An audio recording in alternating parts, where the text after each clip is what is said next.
नेपालको सरकारको मेकानिजम भन्दा नेपालमा 2 नम्बरी गर्ने मेकानिजम अझ बलियो छ र त्यसलाई चिन्नुपर्छ भन्ने कुराको सङ्केत फिल्मले दिएको छ। त्यस्तै अवस्था जस्तो अब हामी जनप्रतिनिधिको हिसाबले बोल्दै पनि अलिकति दुःख लाग्ने कुरा नेतृत्वले जे सत्ता परिवर्तन भयो भने व्यवस्थापन परिवर्तन भयो भने जनजाति नागेलीले गरेको छ त्यहीलाई चित्रण गरेको छ र राम्रो छ एकदम यथार्थ चित्रण गरेको छ। गाउँ र चाहिँ सहरको जनताको जीवनस्तर अब सहरमा भएको व्यथिति होइन अब विकृति विसङ्गति अब विभिन्न भ्रष्टाचार सेटिङका विषयवस्तु सहरको छ भने ग्रामीण भेगको यथार्थ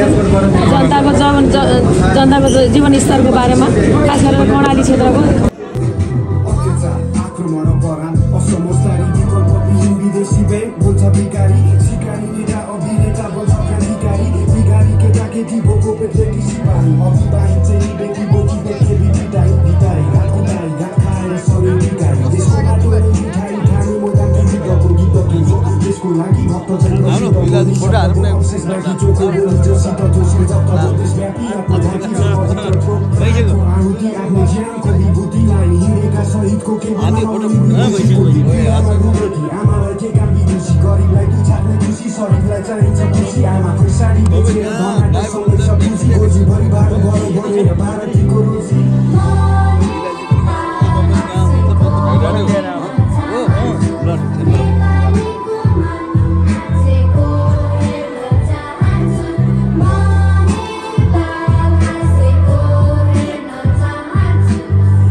रेगिङ पछि त भाइ मैले त के हो भने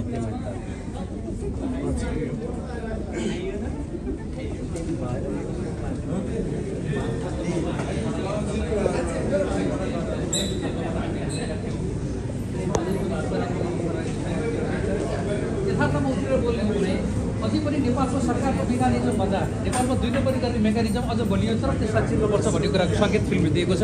मैले त्यही कुरा बुझ्छु। कस्तो लाग्यो तपाईँलाई फिल्मको अब नेपालको उपस्थिति पहाडी र हिमाली जिल्ला अहिले पनि त्यस्तै अवस्था जस्तो अब हामी जनप्रतिनिधिको हिसाबले बोल्दै पनि अलिकति दुःख लाग्ने कुरा नेतृत्वले जे सत्ता परिवर्तन भयो भने व्यवस्थापन परिवर्तन भयो भने जनजाति नागेलीले गरेको छ त्यहीलाई चित्रण गरेको छ र त्यसलाई सुधार्नुपर्ने कुरा धेरै छ। विकास हेर्दै गर्दा नेपाल परिस्थिति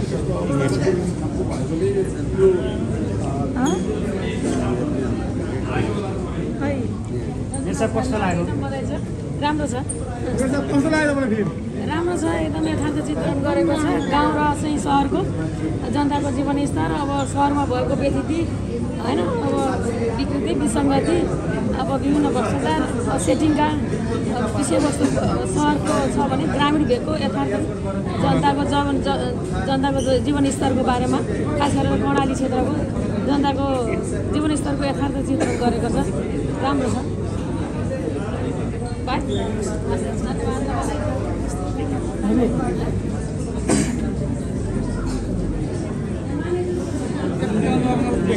अब फेरि अर्कोलाई हेर्नुपर्छ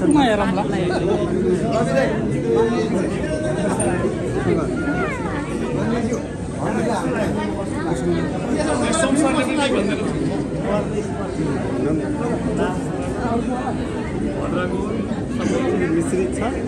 वास्तव भन्यो भने म चाहिँ यस्तो फिल्महरू हेर्न साह्रै गाह्रो हुन्छ मलाई होइन। यस्तो समाजमा यस्तो किसिमको अवस्था छ भन्दा मलाई मेरो विचारमा अब यत्रो यो केही अब यो यस पछाडि चाहिँ यस्तो फिल्म निकाल्न नपरोस्।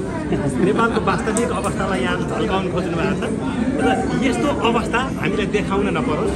हामीले एउटा शब्द राम्रो कर्णाली पनि विकसित भएको जति प्राकृतिक स्रोत सम्पदाहरू छ त्यसलाई भरपूर रूपले उपयोग गरेको जति हाम्रो स्रोत साधन सम्पत्तिहरू छ त्यसको वितरण राम्रो न्यायोचित तरिकाले त्यो तल्लो वर्गमा पनि पुगेर उनीहरूको जीवनस्तर माथि भएको फिल्म अब यसपछि बन्नुहोस् भनेर म शुभकामना दिन चाहन्छु।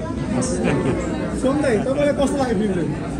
धन्यवाद। म पहिलोपटक धेरै लामो थ्याङ्क यू सो मच।